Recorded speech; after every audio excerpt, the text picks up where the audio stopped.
Halo guys, jadi kita udah ada di hutan pinus Mangunan. Sekarang kita akan masuk dan ketemu narasumber kita. Sebelumnya, perkenalkan nama saya Jakia. Nama saya Angela Sinayu. Nama saya Vicky Sakti Rahmawati. Oke, let's go.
Pak, kita mulai untuk sejarahnya dulu aja ya Pak.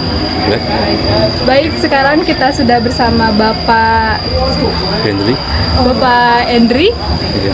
Bapak Endri dari pengelola hutan pinus Mangunan. Di sini kita akan menanyakan beberapa pertanyaan mengenai hutan pinus Mangunan bersama Bapak Endri. Baik Bapak, untuk pertanyaan yang pertama yaitu bagaimana awalnya hutan pinus Mangunan ini berdiri? Apakah sebelumnya hutan pinus Mangunan ini hanya hutan pinus biasa atau bagaimana Pak? Oke, jadi hutan pinus ini awalnya memang sengaja ditanam di tahun 1986. Nah, itu awalnya di sini adalah hutan kayu putih, dan di 1986 itu diganti tanaman menjadi pinus tanamannya seperti itu. Nah, setelah usia pinus ini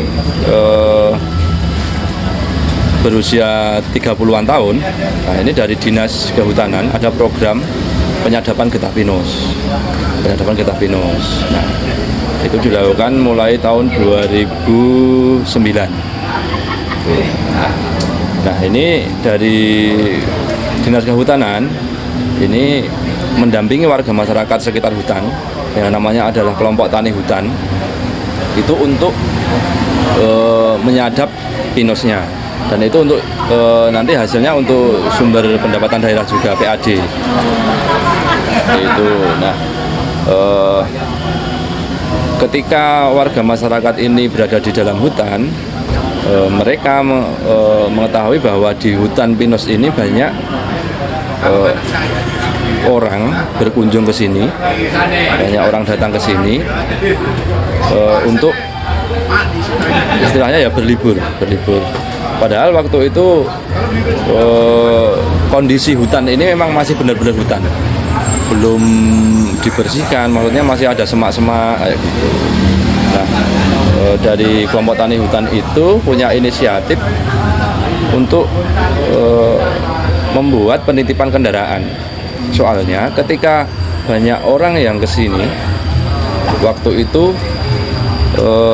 dari segi keamanan si orang datang ke sini, si pengunjung itu sangat kurang.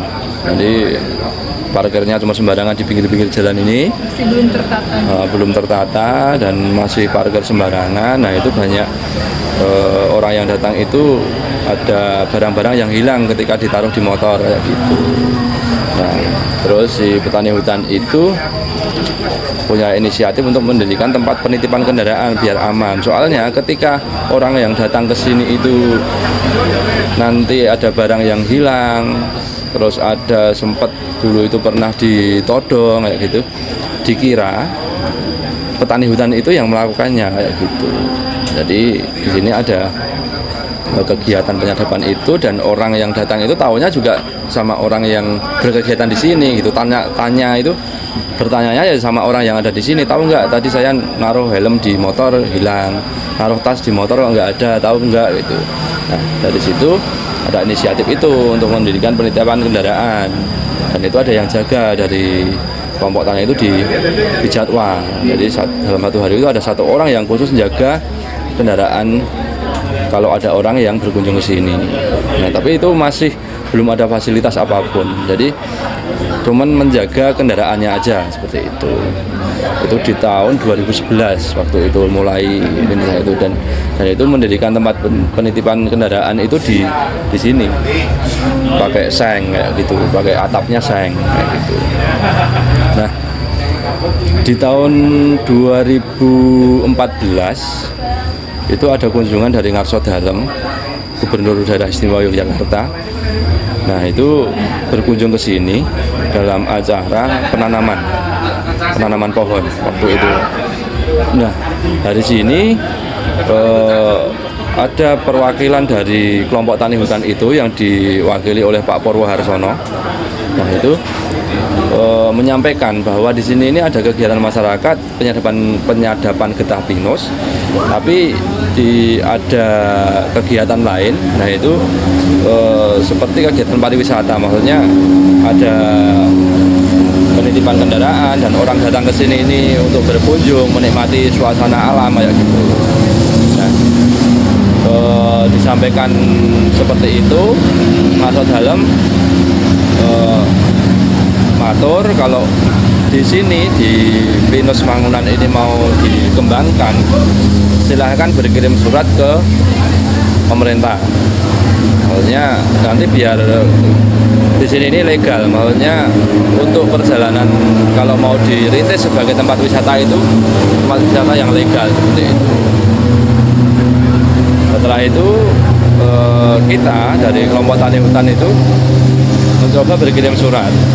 Itu berkirim suratnya langsung ke Kementerian Kehutanan. Nah, dari Kementerian Kehutanan itu dijawab, ketika hutan pinus Mangunan ini mau dikelola oleh warga masyarakat, ini nanti untuk peraturannya dikembalikan ke daerah.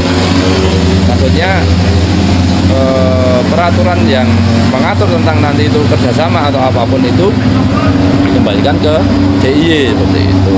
Nah, DIY ini adalah maksudnya ke Dinas Kehutanan, Dinas Lingkungan Hidup dan Kehutanan DIY. Nah itu, habis itu kita masukkan surat ke Dinas Kehutanan bahwa kita mengajukan kerjasama.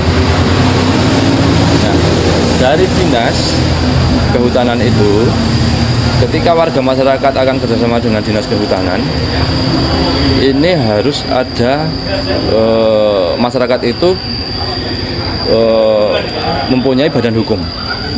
Jadi kelompok masyarakat yang mempunyai badan hukum, nah itu baru bisa kerjasama dengan pemerintah seperti itu.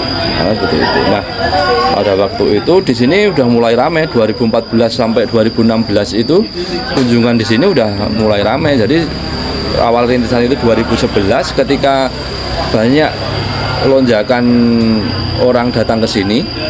Jadi potensinya itu meningkat terus itu. Dari petani hutan itu langsung membersihkan semak-semak itu untuk dijadikan tempat kunjungan seperti itu. Nah, mulai dari 2014 itu sudah mulai banyak sekali ini orang datang, dan itu kita hanya memungut parkir aja, belum ada tiket masuk kayak gitu. Nah, waktu itu ketika dari dinas itu menentukan bahwa warga masyarakat itu nanti bisa kerjasama dengan pemerintah itu harus mempunyai badan hukum, kita petani hutan ini memilih untuk berdiri sebagai koperasi yang ada badan hukumnya seperti itu. Nah, pada awal 2016 di Januari, tanggal 20 Januari 2016 kita resmi menjadi koperasi menjadi kelompok tani beralih menjadi naik grade menjadi koperasi itu di 20 Januari 2016. Nah, setelah itu kita mengajukan kerjasama dengan pemerintah, kan kita udah punya syarat bahwa persyaratannya harus punya badan hukum dan kita udah punya. Nah, itu kita mengajukan kerjasama dengan pemerintah, Dinas Kehutanan, Lingkungan Hidup dan Kehutanan. Kalau dulu masih Hutbud, Kehutanan dan Perkebunan kalau dulu, dan sekarang menjadi lingkungan hidup dan kehutanan itu.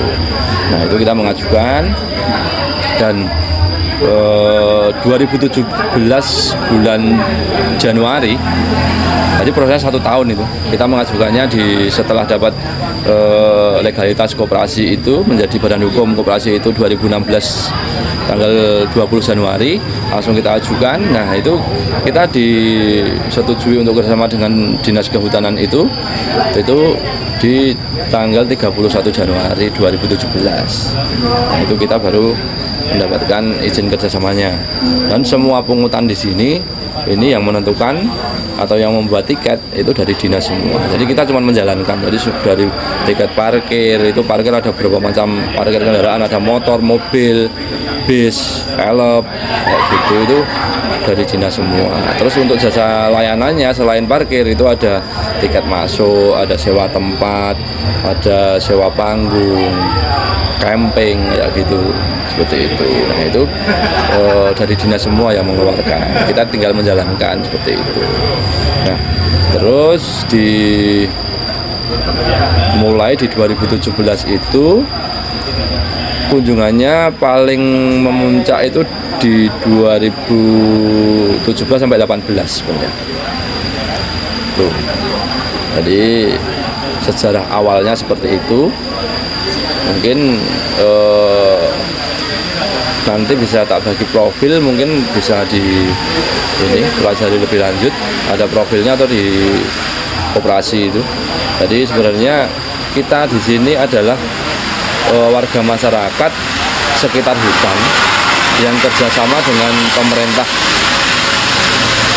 daerah seperti itu. Pada seperti itu. Dan kita utamakan ini adalah memang yang benar-benar warga sekitaran hutan. Gitu. Jadi misi dari koperasi ini adalah hutan lestari rakyat sejahtera. Dari kerjasama yang kita lakukan dengan Dinas Kehutanan itu kita mempunyai tanggung jawab hutan ini tetap lestari. Walaupun kita mengolah hutan, masuk di hutan, dan ini adalah masuknya adalah hutan lindung. Jadi bukan hutan istilahnya hutan produksi, bukan. Di sini hutan lindung yang seharusnya itu tidak boleh untuk digunakan, tapi dengan kebijakan dari dinas dan Kementerian Kehutanan itu diperbolehkan demi pemberdayaan masyarakat dan kesejahteraan warga masyarakat sekitar hutan. Gitu.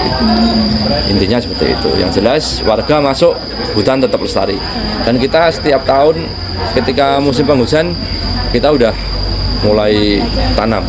Maksudnya ada tempat yang mungkin kayunya udah tumbang, kayunya udah jarang-jarang, nah itu kita mulai tanam mulai musim penghujan ya. Dari segi kerusakan hutan apapun, warga masyarakat yang kerjasama dengan Dinas Kehutanan itu wajib menjaga dari kerusakan alam, kerusakan ulah manusia. Itu kita diwajibkan untuk ikut menjaga seperti itu. Kalau ini Bapak, untuk atraksi yang ada di hutan pinus Mangunan ini apa aja ya? Kalau untuk atraksi di sini mungkin kalau dulu ada hammock kayak gitu, terus Kalau yang di luar pengelola sebenarnya ada jeep wisata, tapi itu di luar pengelola. Kalau yang di dalam pengelola itu, kalau atraksi ada hammock, terus ada outbound juga, permainan game-game kayak gitu. Tapi kita untuk fasilitator outbound itu masih kerjasama dengan desa wisata. Ya, jadi ketika ada orang yang kesini mau outbound, nah itu kita ngambilnya dari desa wisata hasilnya. Soalnya kalau kita ngambilnya dari pengelola, kita kehabisan SDM. Seperti itu. Jadi kita kerjasama dengan desa wisata seperti itu. Jadi kerangkanya kalau di Mangunan ini bisa, jadi desa wisata itu bisa apa ya, istilahnya kerjasama dengan pelaku wisata yang ada di ODTW, objek daya wisata. Maksudnya ya di sini ODTW-nya di sini dan desa wisatanya di bawah. Itu kita selalu sinergi. Jadi namanya Desa Wisata Sahabat Rimba gitu ininya. Ini. Itu. Untuk aksesnya gimana Bapak menuju destinasi ini? Kalau untuk aksesnya di tahun 2017 sampai 2018 itu akses dari arah kota masuk ke sini ini langsung ada perbaikan. Jadi jalan yang dari Imogiri naik itu 2 tahap waktu itu. Jadi dulu kan jalannya banyak berlubang-lubang itu, masih sempit juga dan tahun 2017 akhir itu mulai diperbaiki. Itu juga karena di sini ini ada pergerakan pariwisata yang sumber pendapatannya itu juga masuk ke daerah seperti itu. Jadi pemerintah langsung mengalokasikan anggaran bahwa di sana harus ada perbaikan aksesibilitas untuk menuju ke tempat wisata biar pengunjung yang mau berkunjung ke Mangunan ini nyaman seperti itu. Dan untuk yang arah dari Patok juga tahun ini baru dikerjakan. Dari Patok. Ini bisa 2 jalan. Iya, bisa dari 2 jalan. Jalan Wonosari itu bisa masuk ke sini. Terus dari Jalan Imogiri juga bisa masuk ke sini. Seperti itu. Sekarang dua-duanya sudah bagus ya Pak? Kalau yang dari atas baru proses. Dari atas baru proses. Kalau yang dari bawah udah lumayan enak daripada dulu. Soalnya kalau yang dulu itu memang jalannya ini sempit maksudnya nggak seluas yang sekarang. Dan udah banyak tikungan-tikungan yang di tikungan itu ada bukit-bukit kecil itu udah dihilangkan biar pandangannya ini bisa luas gitu. Jadi untuk tingkat dari istilahnya jalan itu bahaya itu ya, kalau bahaya memang di jalan itu tanjakan dan turunan ya.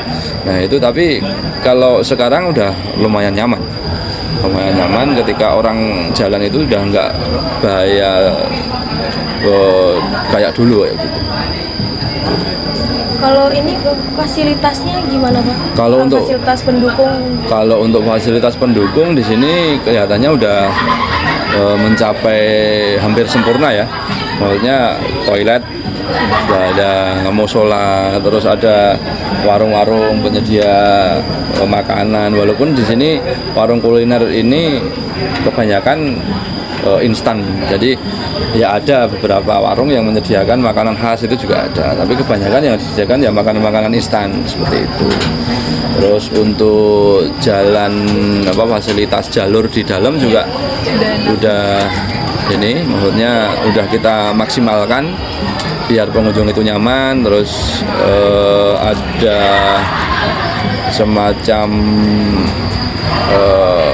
kayak himbauan kayak gitu ketika di sini ini mungkin ada cuaca yang kurang bersahabat, itu langsung kita kasih himbauan ke pengunjung kayak gitu. Jadi mungkin kalau untuk fasilitas udah hampir sempurna lah. Ada TIC juga. Pak, ada kayak untuk pemandu lokalnya nggak Pak di sini? Kalau untuk pemandu lokalnya ada. Jadi pengunjung bisa minta.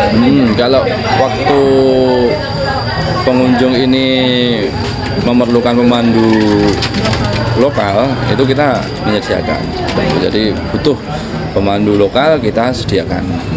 Jadi nanti bisa mengikuti maunya kemana gitu. Berarti tadi pengelolanya itu berarti DLHK sama masyarakat setempat gitu Pak kerja sama. Iya, Manajemen pengelolaan. manajemen pengelolaannya yang jelas warga masyarakat yang menjadi koperasinya. Nah, itu kerjasama dengan dinas kehutanan seperti itu. Jadi hasil dari jasa layanan pariwisata yang ada di Demangunan ini ada sharing profitnya antara koperasi dan dinas dinas kehutanan itu, tapi masuknya langsung ke pendapatan daerah. Jadi dinas kehutanan ini hanya menjembatani antara warga masyarakat yang kerjasama dengan dinas kehutanan, tapi PAD-nya ini masuk langsung ke daerah, jadi langsung ke pendapatan daerah seperti itu. Jadi ada sharing profitnya 25 masuk ke pemerintah daerah, yang 75 masuk di koperasi seperti itu. Untuk stafnya sekarang ada berapa ya Pak? Staf yang mengelola di sini? Kalau yang di hutan pinus ini ada sekitar 45 orang. 45 orang. Nah, jadi setelah COVID ini banyak anggota kita yang keluar. Nah, itu tinggal 45. Sebelumnya ada 80 sekian. Dari masyarakat sini juga. Masyarakat sekitar semua. Kalau untuk yang warung-warung ini Pak, yang ngejual di sini apakah masyarakat setempat juga? Atau Kalau yang di sini, yang warung-warung ini dari warga masyarakat setempat. Kalau yang warung penyedia asongan ini kayak ini, ya. terus ada somai kayak gitu, sama es krim itu ada yang dari luar bangunan. Soalnya mereka itu mulai di sini dirintis, mereka udah berjualan pakai motor di sini, jadi tetap kita kasih tempat gitu, kita prioritaskan, kita kasih tempat. Kalau kasihan, soalnya udah jauh-jauh datang, dulu juga sempat ikut meramaikan toh, maksudnya waktu di sini mau merintis itu juga mereka juga udah di sini ada yang beli dan enggak itu jualan di sini pakai motor dulu, setai pakai motor di pinggir-pinggir jalan kayak gitu. Terus habis itu terus tak pindah di sini ke sana. Itu terus di sini ada pembangunan ini warung ini, terus tak alihkan ditata di ini, semua berjajar di situ, semua jadi satu. Baik Pak. Untuk selanjutnya itu kalau rata-rata jumlah pengunjungnya berapa ya per hari, sama kalau lagi musim liburan gitu? Pengunjung sebelum COVID itu di liburan itu sempat mencapai 9.000 lebih dalam satu hari. Dalam satu hari. Terus kalau paling rendah itu ya sekitar 500 orang sebelum COVID ini. Nah, setelah COVID ini paling banyak di liburan itu 4.000 orang setelah COVID. Terus ketika tidak liburan dan paling sedikit setelah COVID itu ya 150 per hari kayak gitu. Untuk dari mancanegaranya Pak, apa Kalau dari mancanegaranya masih bisa dihitung. masih bisa dihitung? Iya. Kalau sebelum COVID banyak. Kalau sekarang paling banyak itu cuma dari Malaysia. Kalau dulu kan dari Australia, dari Jerman itu banyak sebelum COVID itu banyak. Tapi setelah COVID ini pol mentok dari ini, Malaysia paling banyak. Untuk harga tiket masuknya Pak, untuk lokal sama asing apa dibedakan gitu, apa Sama semua. Jadi ketika kita mulai kerjasama sampai sekarang ini, tiket masuk ini udah naik 2 kali. Dari awal itu tiket masuknya 2.500, terus di tahun 2019 itu kita naikkan menjadi 3.000, terus di tahun 2021 kita naikkan menjadi 5.000. Nah, itu semua wisatawan yang datang ke sini, walaupun itu mancanegara maupun lokal, itu sama semua. Dan kita kenakan untuk anak-anak itu ketika sudah masuk sekolah dasar itu udah kena tiket, tapi di bawah sekolah dasar masih TK itu tidak dikenakan seperti itu. Untuk promosi yang dilakukan di destinasi sendiri itu bagaimana Pak? apa ada media sosialnya gitu? Kalau untuk itu ada waktu awal kita itu gandeng sama tim-tim promosi di Jogja. Yaitu ada blogger kayak gitu, tim-tim blogger kayak gitu. Nah, itu munculnya juga kalau sekarang di IG juga, maksudnya sosial medianya mereka juga di IG masuknya kayak gitu. Dan kita sendiri di sini juga sekarang pakai IG gitu, promosinya. Dulu sempat mau pakai website tapi yang mengelola di sini SDM-nya kan kurang. Jadi ketika mau pakai jasa dari luar itu ketika nanti di sini kunjungan itu down, nah itu kita untuk bayarnya tidak diperhitungkan, itu belum mampu kayak gitu. Untuk carrying capacity wisatawan berapa ya Pak? Sebanyak yang bisa ditampung oleh hutan pinus Mangunan itu berapa kira-kira wisatawannya? Kalau untuk kapasitas itu kita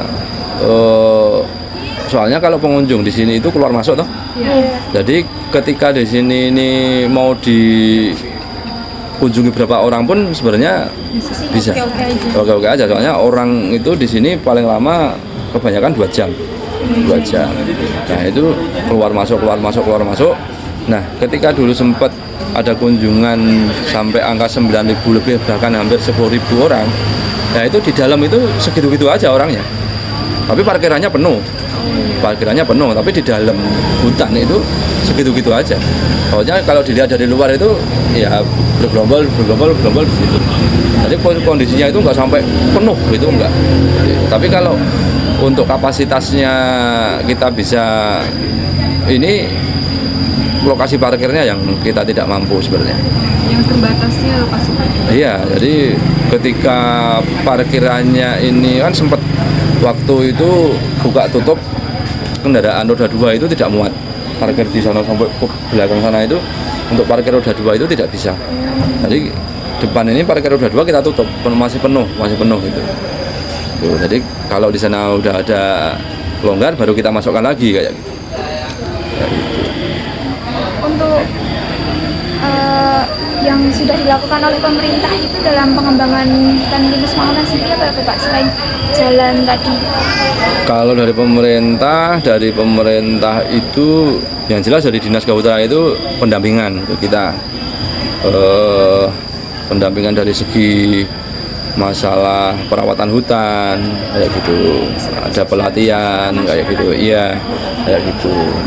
Nah, untuk dari Dinas Pariwisata itu mengalokasikan anggaran dana dari Kemenparekraf itu, Kementerian Pariwisata, dana alokasi khusus itu DAK itu pembuatan ini toilet, terus ada pembuatan bangunan warung kuliner ini, terus jalur ini kuliner ini, terus TIC itu dari segi pembangunannya.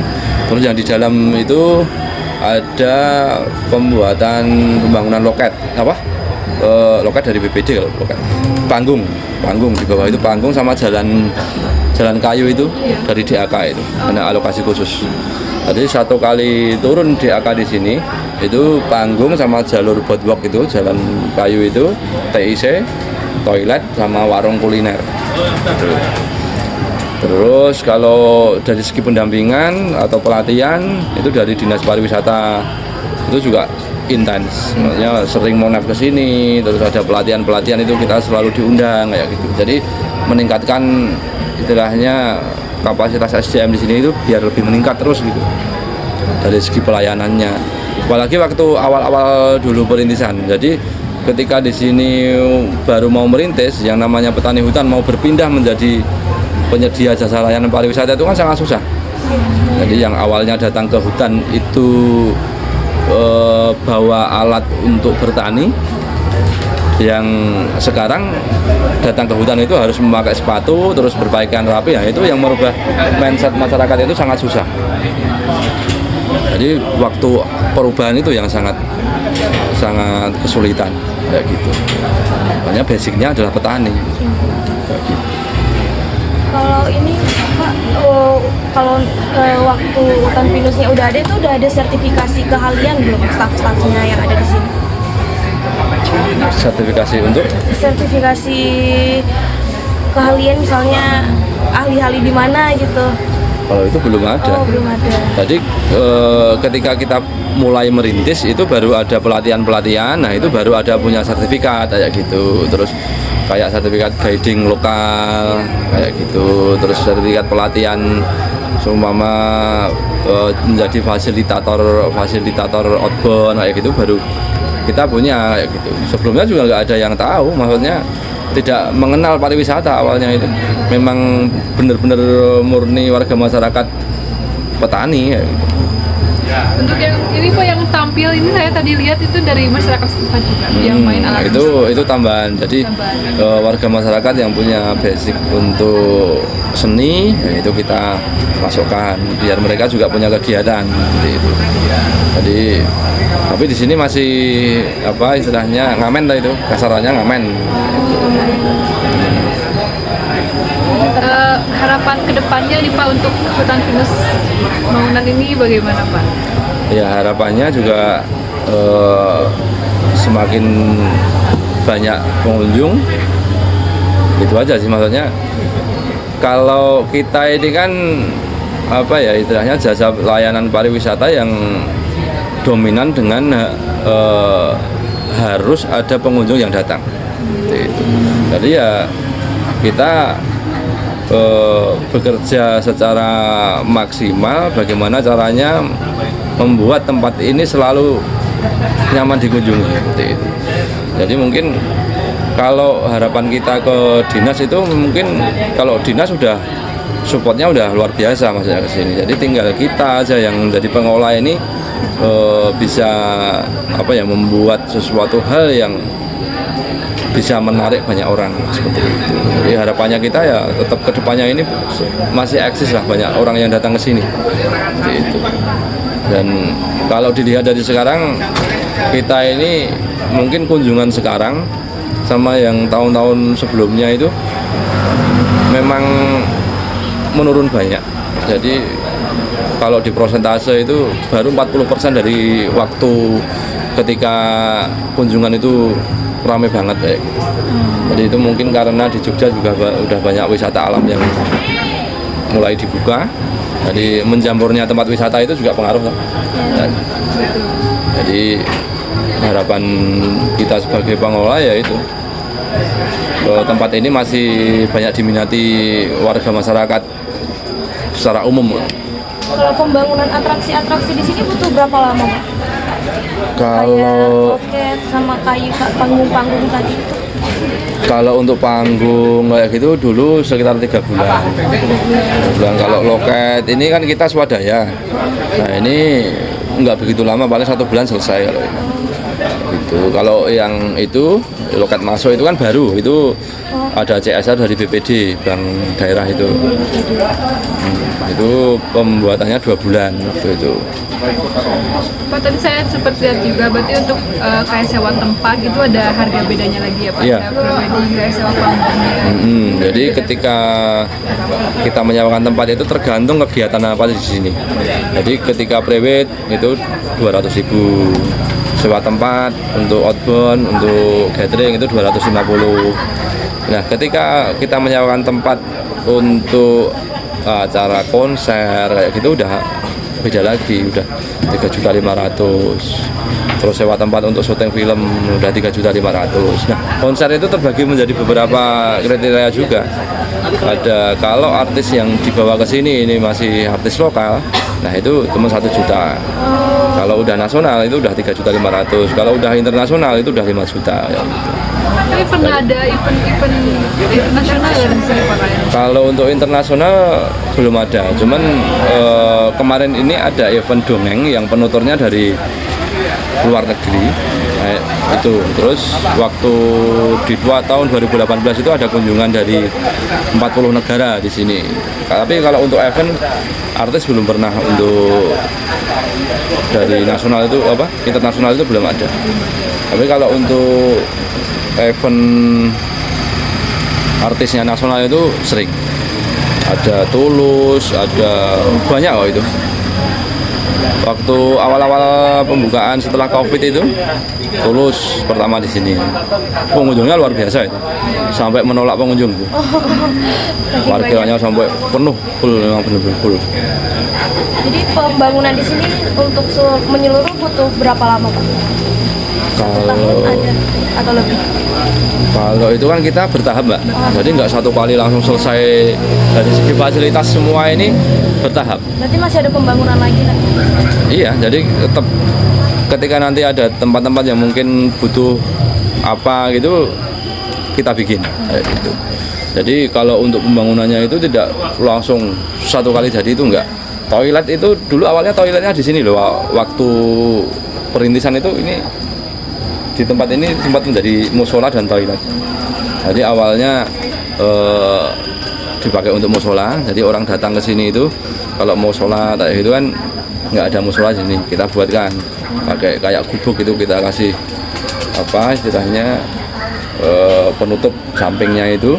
Nah itu bisa untuk sholat, terus kita cari air pakai gigian dari di bawah untuk wudhu, sama untuk apa toiletnya di sini dulu ada toilet, tapi khusus hanya untuk buang air kecil aja gitu. Nah setelah itu kita membuat musola di sana, kecil dulu musolanya di belakang itu.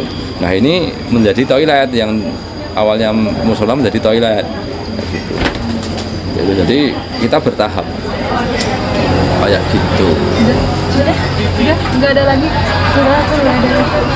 Oh baik Bapak, mungkin segitu pertanyaan kami semua sudah terjawab. Terima kasih atas waktunya Bapak.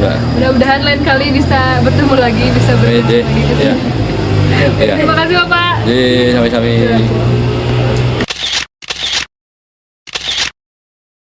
Ya. Oke guys, sekian wawancara dan informasi seputar Hutan Pinus Mangunan.